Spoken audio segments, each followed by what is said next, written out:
والصلاة والسلام على من لا نبی بعد۔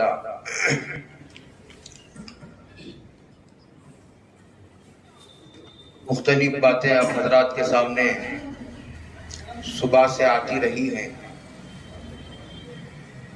بہت خوشی ہو رہی ہے آپ حضرات کو دیکھ کر کہ ماشاءاللہ آپ حضرات میں سے بہت سارے لوگوں کو اللہ تعالیٰ نے حفظ کی دولت سے مالا مال فرمایا، اس کے بعد عالمیت کرنے کی اللہ نے توفیق عطا فرمائی، اور اللہ نے اس مرحلے میں بھی کامیابی سے ہمکنار فرمایا، عالم بنایا، فاضل بنایا، اور بعد ماشاءاللہ حافظ بھی ہیں، اس میں عالم بھی ہیں، قاری بھی ہیں، اور اس میں سے بعض طلباء امامت فرما رہے ہیں، اور بعض طلباء مکتب پڑھا رہے ہیں، مدرس ہیں شعبہ حفظ کے، مختلف مقامات پر مختلف خدمات انجام دے رہے ہیں۔ آپ حضرات کو بلانے کا سب سے اہم مقصد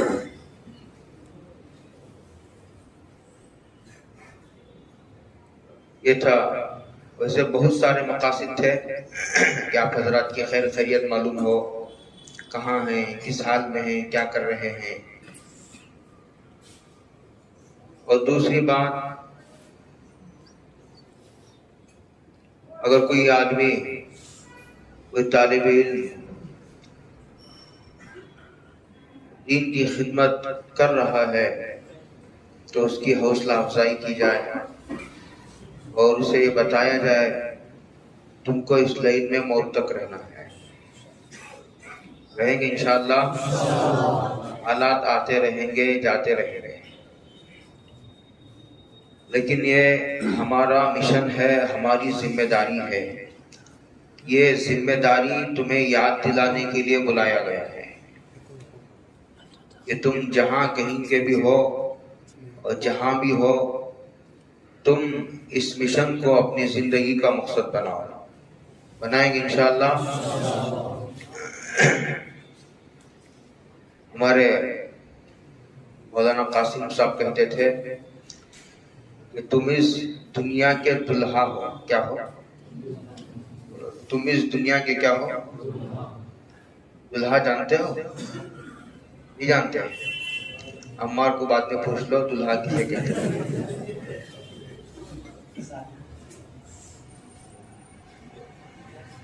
دلہا اس فکر میں پڑ گیا ہے، دلہا اسے کھانا کہاں سے ملے گا؟ دلہا اس فکر میں پڑ گیا ہے کہ اسے کھانا، تو اس کو یہ سمجھانے کے لیے بلایا گیا ہے کہ تم تو وہ ہو، تم تو کہ تمہاری برکت سے ہزاروں باراکیوں کو کھانا ملنے والا ہے۔ تم کو تمہارا مقام بتانے کے لیے بلایا گیا ہے، تم کو تمہارا مقام، بادشاہ کو بھی تمہاری دعاؤں کی ضرورت ہے، دنیا والوں کو روزی تمہاری برکت سے مل رہی ہے، اور یہ نادان مالداروں کو دے کر رال ٹپکا رہا ہے کہ میرے پاس کچھ نہیں ہے، میں کنگال ہوں، غریب ہوں، بے بس ہوں، خلاش ہوں۔ یہ اس نے اپنے علم کی ناقدری کی ہے۔ ہر بچہ اپنی روزی لے کر پیدا ہوتا ہے یا نہیں؟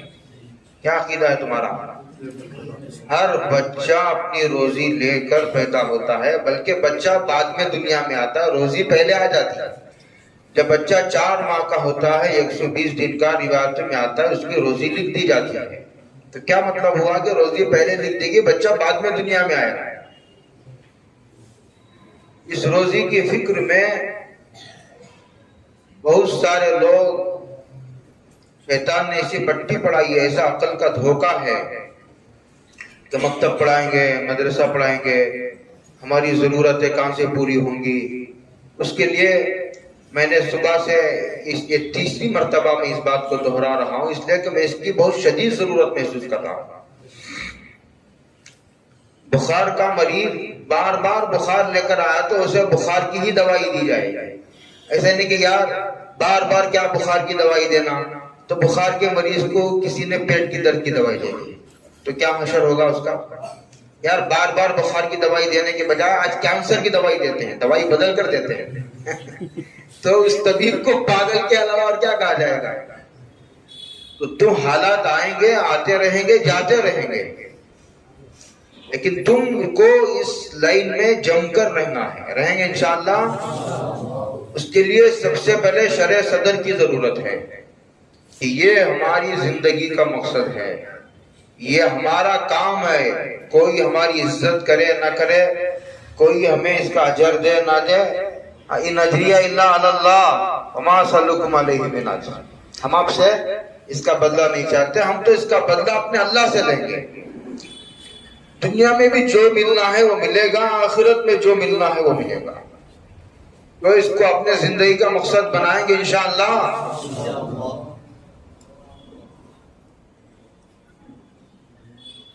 تو بادشاہ بھی تمہاری دعاؤں کی برکت سے جی رہا ہے، اور تم کو افسوس ہے کہ ہم بادشاہ نہ ہوئے۔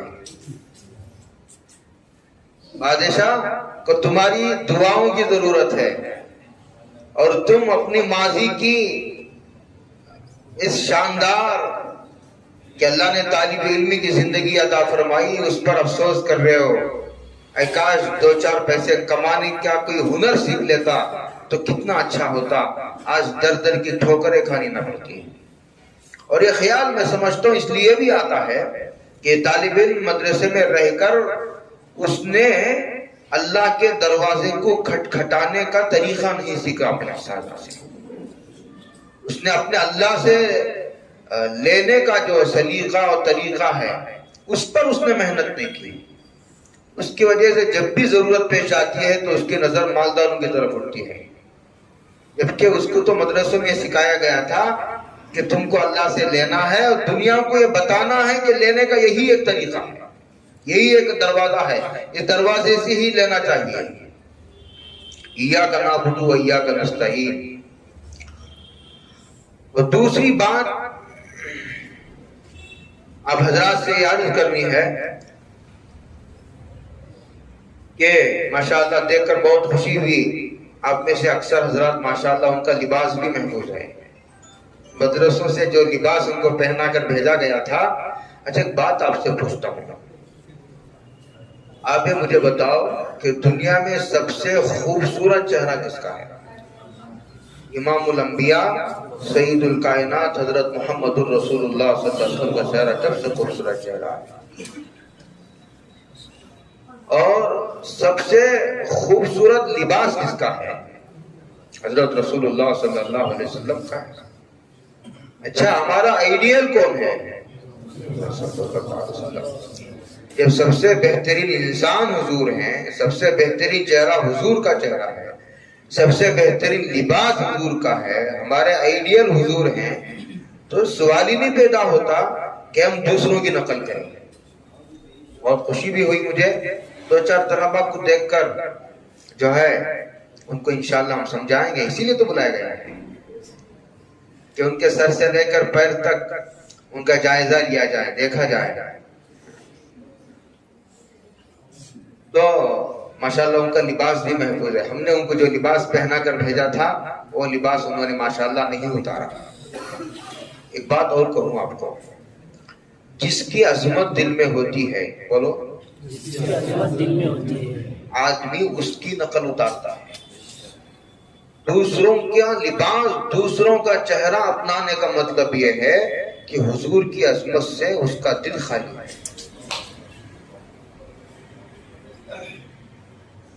غیر شعوری طور پر وہ بہت احساس کمتری میں مبتلا ہے، وہ جھبا پیجامہ پہن کر کے اپنے آپ کو ذلیل سمجھ رہا ہے۔ اس کا مطلب یہ ہے کہ اس کے دل میں نادانستہ طور پر حضرت رسول اللہ صلی اللہ علیہ وسلم کی عظمت یا تو ختم ہو گئی ہے یا کم ضرور ہو گئی ہے۔ تو بولو، اپنے لباس کی حفاظت کرو گے؟ یہ لباس پہن کر اپنے آپ کو ذلیل سمجھو گے؟ عزت دار سمجھو گے؟ اور دنیا والوں کو کہو گے کہ یہ لباس پہنو؟ کہو گے انشاءاللہ؟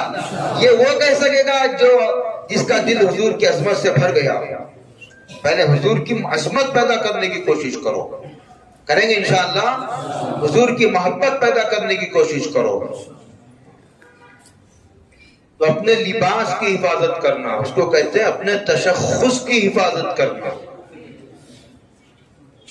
پہچان، اپنی پہچان ہے، اپنی ٹوپی ہے نا. انگریز ہماری نقل نہیں اتارتا، انگریز، اور یہ نادان ہے اس کی نقل اتار کر کے فخر کر رہے ہیں. وہ تم کو پوچھ کر بھی نہیں دیکھتا، وہ تمہاری طرف دیکھنے کے لیے بھی تیار نہیں ہے. تو تم ایسے نادان بنے جا رہے، بھولے بنے جا رہے ہو کہ اس کی تہذیب پر مر مٹ رہے ہو. یہ نادانی نہیں تو اور کیا. تو دوسری بات آپ کو یاد کرنا ہے کہ جہاں بھی رہو اپنے لباس کی حفاظت کرو. جو آدمی اپنی روایات کی حفاظت کرتا ہے، اپنی روایات کی حفاظت کرتا ہے، اور جو آدمی اپنی روایات کی حفاظت کرتا ہے وہ اپنے دشمنوں کے درمیان رہ کر بھی عزیز رہتا ہے. اس لیے کہ اس کی تہذیب ہے، اس کا کلچر ہے. وہ دوسروں کی تہذیب میں نہیں ڈھلتا، وہ لوگوں کو اپنی تہذیب کی طرف دعوت دیتا ہے. تیسری بات عرض کروں، اثر کا وقت ہو رہا ہے. احمد و حصہ آئیں گے تو بہت اچھا ہے، نہیں تو مغرب بعد عشاء میں ہوگی، شام بعد بھی ہوگی، چلتے رہے گی انشاءاللہ. قرآن کریم کی ایک آیت ہے، وَأَمَّا مَا يَنْفَعُ النَّاسِ فَيَمْكُثُ فِي الْأَرْضِ. یہ سورہ رات کی آیت ہے، 13ویں پارے کی.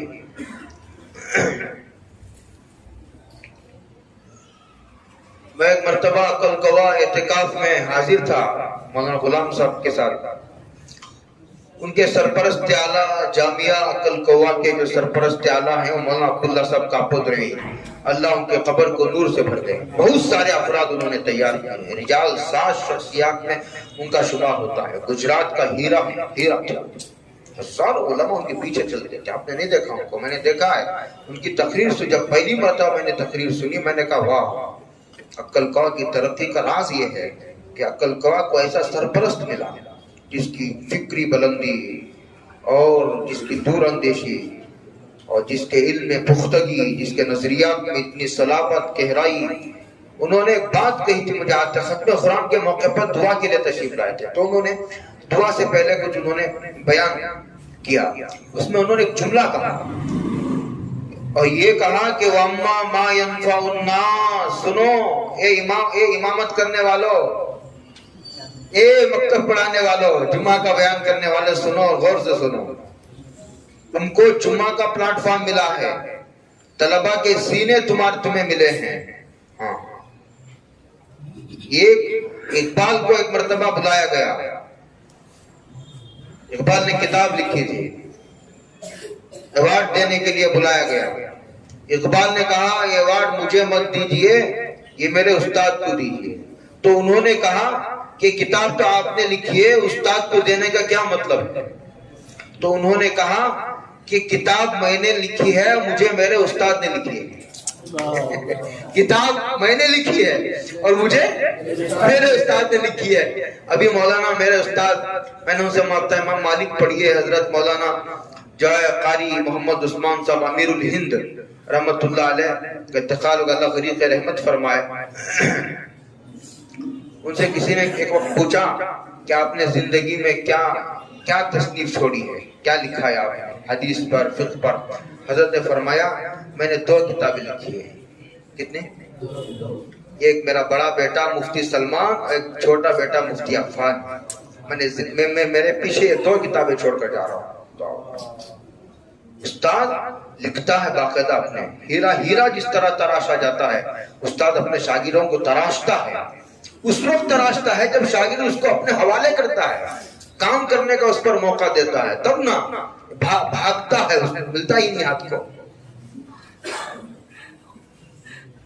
میں کہہ رہا تھا کہ لوگوں پر اپنی نافعیت ثابت کر دو. لوگوں کو بتاؤ کہ ہم تمہاری ضرورت ہے، ہمارے بغیر تمہارا کام نہیں چلے گا. تم اتنی اپنی ضرورت ثابت کر دو، اپنا نفع بخش ہونا اتنا ثابت کر دو کہ لوگ تمہاری ضرورت محسوس کریں. یہ کب ہوگا؟ جب آپ اپنی قابلیت بڑھائیں گے، آپ اپنے اخلاق کی کمزوریاں دور کریں گے، اور آپ اپنے اعمال کی کمزوریاں دور کریں گے، علمی کمزوریاں دور کریں گے، رات پھٹ کر اللہ کے سامنے روئیں گے، اور تو آپ کے کام میں جان پڑ جائے گی، مقبولیت پیدا ہوگی، محبوبیت پیدا ہوگی. کتاب سے قابلیت آتی ہے، اساتذہ کی خدمت کرنے سے، دعا لینے سے، خود دعا کرنے سے وہ اپنے کام میں جان پڑتی ہے. رات میں اٹھ کر اللہ کے سامنے روتے ہیں تو اللہ تعالیٰ جو ہے وہ لوگوں کے دلوں میں محبت ڈالتے ہیں.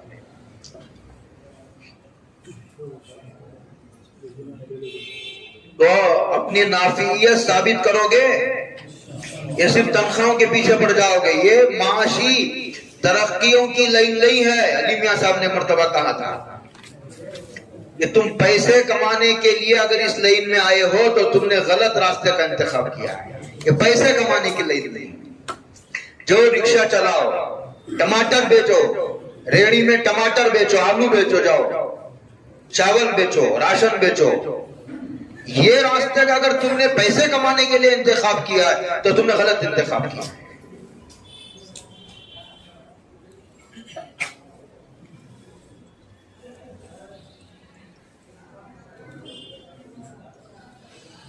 تو اپنی نافعیت ثابت کرو گے انشاءاللہ.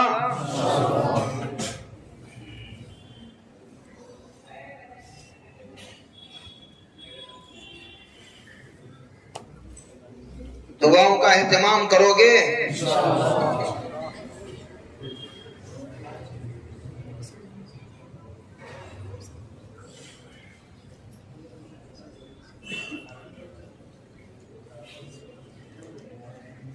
اور جہاں بھی تم رہو تو ذکر کا اہتمام کرو گے انشاءاللہ. الحمدللہ. میں ایک مرتبہ عقل گوا میں حاضر تھا. حضرت مولانا غلام صاحب دامت برکاتہم نے ایک عجیب بات سنائی. وہ میں نے بھی پہلی مرتبہ سنی تھی. غور سے سنا.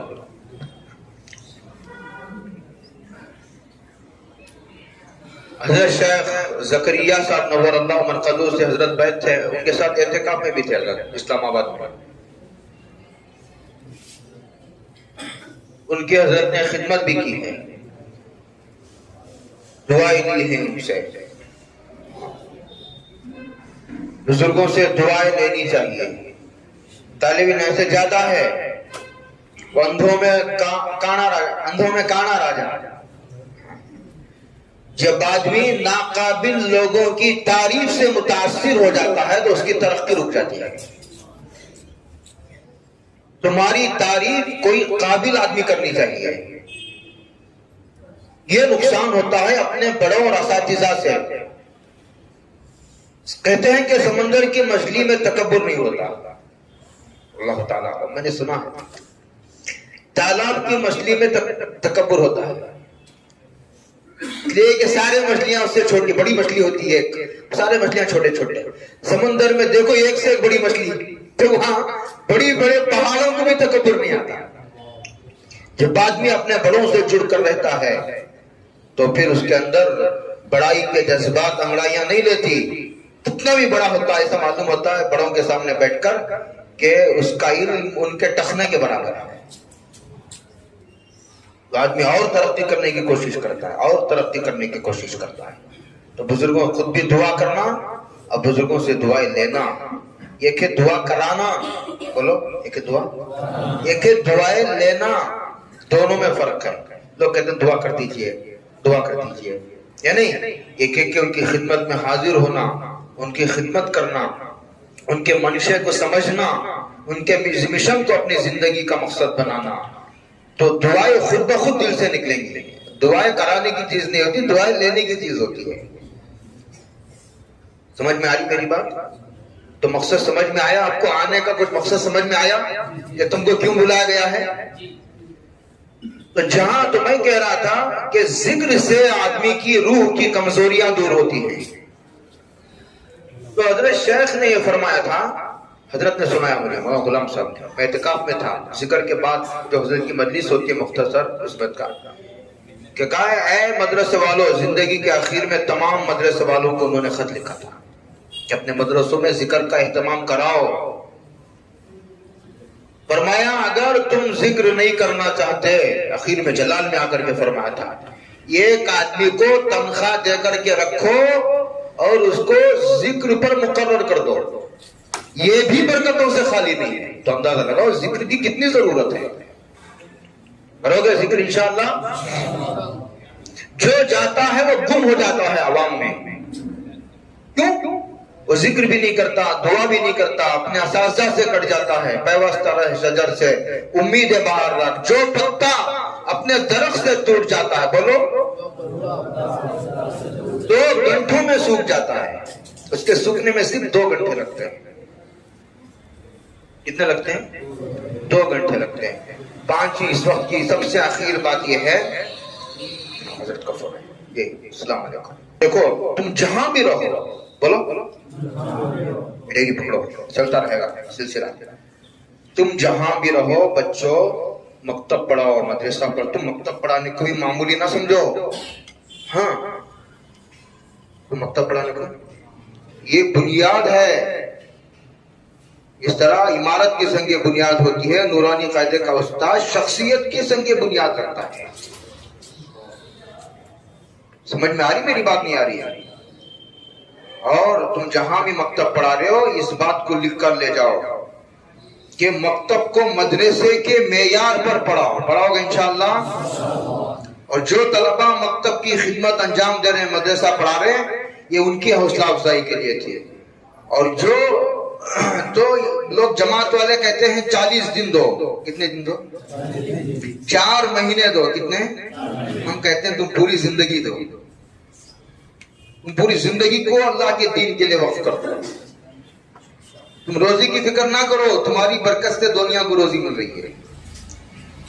جو لائن سے ہٹ چکے ہیں ان کے لیے ہماری گزارش یہ ہے کہ وہ بہتر تو یہ ہے کہ وہ پوری طرح اس میں آ جائے.